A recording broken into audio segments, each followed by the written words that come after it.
Hey folks, Dan and Bob here, back in California Paleopark. Episode 3. This time we'll be adding the coastal Ouranosaurus. I'm continuing to have problems with my software editing for the videos, so there'll be no speed build this time. A bit more of tour format, which may be where we will be, where we will be going onwards from here. We're starting in the entrance plaza for the park. And we're going to cruise out to the habitat we're working on first because there's been some changes to it. And that's our California lion habitat. This was shot while our guests were freezing a lot, so please ignore that. You can see the completed fence around the building and around the habitat, and a building behind the habitat, which is a care building for the lions. And off to one side is another one of the amenity blocks. This has been changed over to being a rustic theme. So inside the care building, there is a storage facility for, in this case, for merchandise. Basically to supply the amenities building, and a passageway so staff can theoretically move through the building, get from one side to the other, and also have access to the in-building pens for the lions. You can you can catch a glimpse of one of the lions there in the far one. These are divided into two sections right now. Just a very simple space allotment for this building. So we're going to go through this little door to this other part, and that's where the habitat gate is, right there. So that's how they'll get in. A little bit of aerial view of that. You can see the block of the building and the pond that's been put in, a drinking pond. For the lions. So this building here is for the Coelophysis, and it started out as a clip from part of the lion building, brought over a corner of it, and then filled it out so it has space for the animals. You saw the raised platform for them to sleep on, and also a bunch of park facilities that I put in during this period.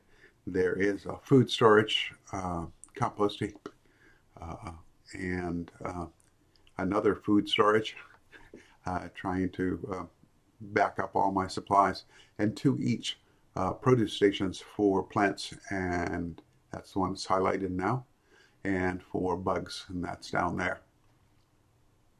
They have been supplemented with a couple of prefabs I built for myself. The greenhouse cover for the plants, highlighted there, and the bug house cover now highlighted, but not very much on the screen. Sorry about that. Still having issues about thinking what I'm going to shoot. As we go across the building there, we're headed toward the nominal part of today's video. You see the small building there that's intended to provide access to the gate into the habitat for staff to identify for the public with that silhouette what the animals they can expect to see are going to be in the habitat they're coming up to. So you see no path in there at the door. That's to keep the guests out. The keepers don't want to walk through the modular doors, and if the habitat gates are too close together, they don't seem to function well. So this is the viewing area for this habitat. It's kind of stuck out into the habitat to give the guests a little bit of a more immersive in the animal's environment space, even though they're still dealing with the big fences. And a couple of the Ouranos running around there. There's a male and two females in here, sort of the minimal social group. You can see their care building in the back, and again, this was copied from what had been done before to give a sort of overall theme to this early portion of the park. took the Coelophysis building and moved it over wholesale. But there is a significant change, and we're about to get a glimpse of that. Where there was a sleeping platform before is now a keeper platform for them to work with the animals inside here. At this point, I was having a couple of problems because of the terrain not transforming around the fence. I subsequently went back in and fixed that. Both of those two buildings, the two long buildings, have red lights on the inside for making it easier to work with the animals in the dark. All the buildings have skylights, so the animals are a more natural light cycle. This is the overview of the whole habitat. You can see lots of water for these animals. Compost heap in the back there. There was a gate also in among those shrubs on the backside left for keepers to get in and out, although manure collection seems to be a continuing problem in the parks. Hope the devs get that straightened out. So animal time, and we've got shots of some of our beasties, both walking around and swimming or wading through the pond and in their building, waiting for their cue to start.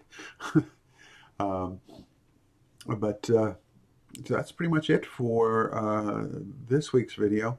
I hope to have some more for you lined up. I'm going to be traveling shortly and won't be able to respond very quickly. So, till then, take a nice nap like this Ouranosaurus. Be kind to each other out there. Take care of yourselves, and I hope you'll like, subscribe, comment, all the usual stuff. Take care. Dino Bob signing off for today. Bye now.